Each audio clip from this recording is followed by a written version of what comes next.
Les Éditions de l'Homme et Recto Verso éditeurs vous rappellent que vous écoutez Samedi de lire avec l'auteur invité d'Amélie Boivin-Enfield. Je suis toujours en compagnie de l'auteur français Laurent Gounel. Et Laurent, j'aimerais ça qu'on continue de parler de l'ouvrage « Le jour où j'ai appris à vivre ». Et ce que je trouve aussi intéressant dans l'ouvrage, c'est qu'il y a une panoplie de belles citations très touchantes, comme par exemple le monde est résultant de nos actes individuels. Se changer soi-même est la seule voie vers un monde meilleur ». Oui. Je trouvais ça magnifique. Il y a plusieurs citations comme ça que j'ai soulignées dans l'ouvrage qui me faisaient réfléchir. Et c'est vrai qu'on est nombreux à souhaiter que le monde change, hein, quand on pense à ce qui ne va pas dans le monde, un certain nombre de choses. Et parfois, on ne réalise pas que le monde est la somme des individus qui le composent. Et finalement, et moi je pense, déjà je ne crois pas du tout que ce sont des hommes politiques qui pourront changer les choses dans un sens positif. Je pense que bon, ils sont pas mal intentionnés, mais ils pensent assez souvent surtout à leur réélection, donc c'est à assez brève échéance, 4 ans, 5 ans. Or, il y a beaucoup de décisions profitables pour tous, qui sont les décisions ayant des effets à long terme, donc au-delà d'une échéance électorale. Mais je suis pas désespéré pour autant, parce que je pense que le meilleur moyen finalement de changer le monde, c'est de se changer soi-même. Et donc, c'est juste de prendre conscience de l'impact de chacun de nos comportements, et même de chacune de nos paroles d'ailleurs, sur les autres, sur l'environnement, sur le monde en général. Et je crois, d'ailleurs, je suis très, très confiant, très optimiste par rapport à ça, moi je suis en train de constater un éveil des consciences. Il y a beaucoup de choses qui changent, dont on parle pas forcément à la télévision, mais il y a des tas d'initiatives personnelles, d'initiatives parfois collectives, associatives, partout sur la planète, partout dans le monde, et qui vont dans le bon sens, quoi. Et je pense que c'est le signe que les choses sont en train de changer. Puis un jour, il y aura une bascule et ça nous semblera tous naturel finalement d'avoir fait évoluer notre façon de vivre et l'avoir fait évoluer pour le bien de tous. Dans l'ouvrage, Jonathan est justement très gentil, très altruiste et les gens le trouvent un peu bizarre. Oui. On le trouve un peu rebelle, on comprend pas pourquoi il fait ça. Oui. Qu'est-ce qui se cache derrière ça? Alors ça, il y a peut-être une dimension culturelle. Je dis ça parce que depuis 3 ou 4 jours que je suis ici au Québec, je trouve les gens très positifs. Et plus positifs qu'en France. Et en France, c'est vrai que les gens ont parfois tendance à croire que lorsqu'on est gentil, généreux et altruiste, finalement c'est qu'on est un peu bébête.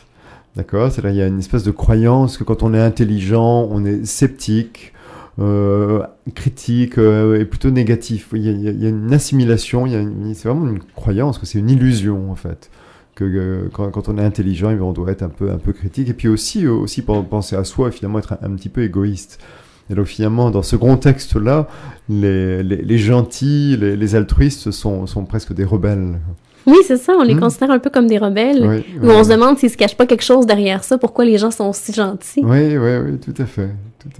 Et c'est important pour vous d'en parler de ça, de l'altruisme? Ah ben oui, parce que moi je crois pas au bonheur individuel et égoïste. Je pense pas qu'on puisse être heureux tout seul dans son coin. L'être humain est un être de relation. Et je pense que le bonheur se trouve notamment dans nos relations avec les autres, et aussi dans un état qu'on pourrait qualifier d'état d'amour, entre guillemets. C'est-à-dire quand on ressent véritablement plus que des émotions, des sentiments positifs, mais au-delà d'une simple relation conjugale, hein, je veux dire une sorte d'amour inconditionnel pour les autres, eh bien c'est finalement assez proche d'un état de bonheur. Et je pense, dans l'ouvrage, moi, ce que ça me faisait penser, c'est que souvent les gens vont prendre des grandes modifications dans leur vie quand il va arriver un événement majeur, soit l'annonce d'un cancer ou de quelqu'un près de nous qui décède pour faire des changements dans sa vie. Et le livre me faisait réfléchir justement, peut-être qu'on peut faire des changements maintenant dans ma vie ou dans la vie des gens, là. Oui, sans attendre un coup dur, c'est ça. Oui, c'est ça. Alors, j'espère que oui, je pense que oui, même si j'ai souvent constaté que ce sont les crises que l'on vit, aussi bien à niveau personnel que parfois collectif d'ailleurs, sont les crises que l'on vit qui accompagnent les changements.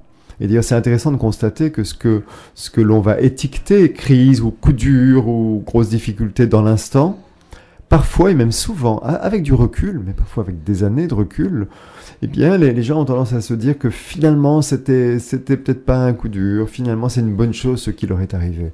Et ça, j'entends ça aussi, y compris dans la bouche de personnes qui ont été touchées par une maladie grave. Vous parliez de cancer à l'instant. Des gens dont on pourrait se dire « Ah, les pauvres, et nous, on n'a vraiment pas envie d'avoir un cancer. » Oui, et en même temps, ces gens-là, parfois, vous disent « Mais c'était une chance. parce que je ne savais pas comment vivre avant, finalement, ma vie était une erreur, et aujourd'hui, non seulement je sais savourer l'existence et chaque seconde de la vie, mais en plus, je vis différemment, c'est-à-dire j'ai pris des décisions. Et ça, c'est très souvent que des gens qui ont vécu Mais on ne devrait pas attendre de se rendre jusque-là. Alors, pour prendre conscience qu'on peut faire des modifications puis améliorer sa vie. Tout à fait. Alors, c'est aussi pour ça que j'écris. Moi, je pense et j'espère qu'on peut prendre des décisions aujourd'hui avant qu'un coup dur nous y oblige, finalement. Et vous donnez des conférences un peu partout? Alors, je donne juste des conférences maintenant dans les librairies auprès de mes lecteurs, ou parfois dans un théâtre, mais je ne fais plus de séminaires. Ce n'est plus mon métier, si vous voulez. Je ne gagne pas ma vie en faisant des conférences, quoi. Mais des conférences qui sont basées un peu sur vos ouvrages? Oui, qui sont basées sur ce que j'ai envie de transmettre, sur la recherche du bonheur et de l'équilibre dans la vie. Et c'est des conférences qui s'adressent à tout le monde? Oui, tout à fait. Et qui sont gratuites quand l'organisation le permet, notamment les réservations de salles. Et là, êtes-vous en train d'écrire un nouvel ouvrage? Je lisais peut-être un ouvrage sur l'ego? Oui, alors j'ai en effet une idée pour l'instant. Alors elle est pas complètement validée, ça, je suis en phase créative, donc je laisse venir toutes les idées de scène autour de cette idée de l'histoire. Et puis au bout d'un moment, je vais faire le point pour valider cette idée ou y renoncer et passer à autre chose si je considère qu'elle est pas si bonne que ça. Et ça peut prendre combien de temps écrire un roman? Tantôt on parlait de 3 mois pour le premier, les autres ouvrages, ça a pris combien de temps? Bon, le premier, c'était un peu à part parce que j'avais tout dans la tête, quoi. Ensuite, j'ai vraiment pris mon temps à savoir que en moyenne, je mets 2 ans pour écrire un livre, quoi. Alors, pas la phase d'écriture proprement dite, mais y compris la phase de recherche, de préparation, de créativité, qui peut prendre plusieurs mois, voire presque 1 an parfois. Et vous êtes quel genre d'auteur? Est-ce que vous êtes l'auteur qui a besoin de s'exiler dans la tranquillité pour écrire, ou vous pouvez écrire dans le bruit n'importe où, n'importe quand? Eh bien, en fait, ça dépend. C'est-à-dire, ce qui est certain, c'est que j'ai besoin d'un certain état interne, une façon de ressentir, quoi, et qui est parfois dépendant de l'extérieur, en effet. Et ça a varié selon mes livres. Les premiers livres, je les ai écrits plutôt à la maison et avec un fond musical. Mon dernier livre, je l'ai écrit entièrement à la terrasse d'un café, où j'avais besoin d'être entouré de gens, en fait, et de sentir un peu le bruit de la vie autour de moi.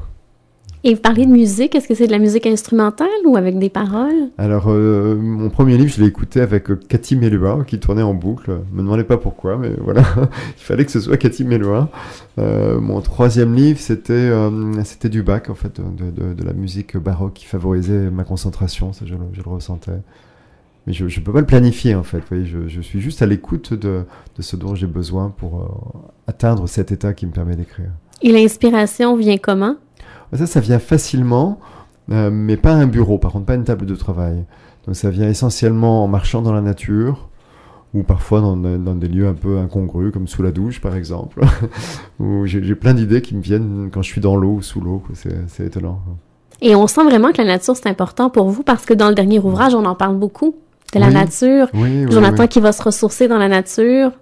L'homme est un élément de la biosphère, même si enfin en tout cas en Occident, on a tendance à s'en croire séparé, à s'en croire complètement même détaché. C'est ce qui nous permet souvent d'exploiter la nature et même de détruire la biosphère. Ce qui est une grave erreur, puisque comme l'homme appartient à la biosphère, le jour où il n'y a plus de biosphère, on ne peut plus survivre.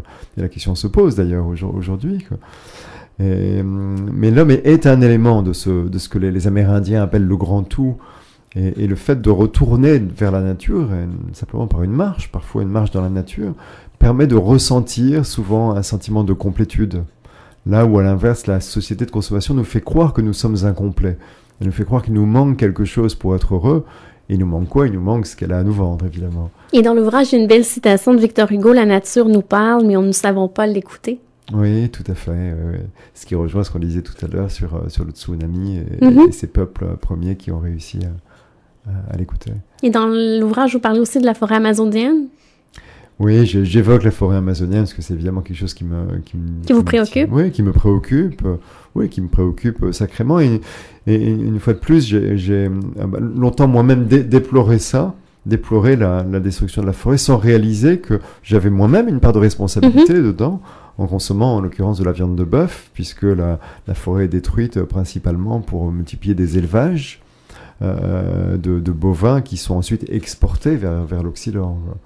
D'où, une fois de plus, pour changer le monde, l'importance, je pense, d'une prise de conscience individuelle et ensuite de choix individuels. C'est à chacun de choisir son mode de vie, mais en ayant à l'esprit ce que cela induit, quoi. C'est vraiment cette notion de conscience qui me semble importante. Si vous me permettez, Laurent, on s'arrête et dans les prochains instants, on va vous laisser présenter votre coup de cœur littéraire aux auditeurs.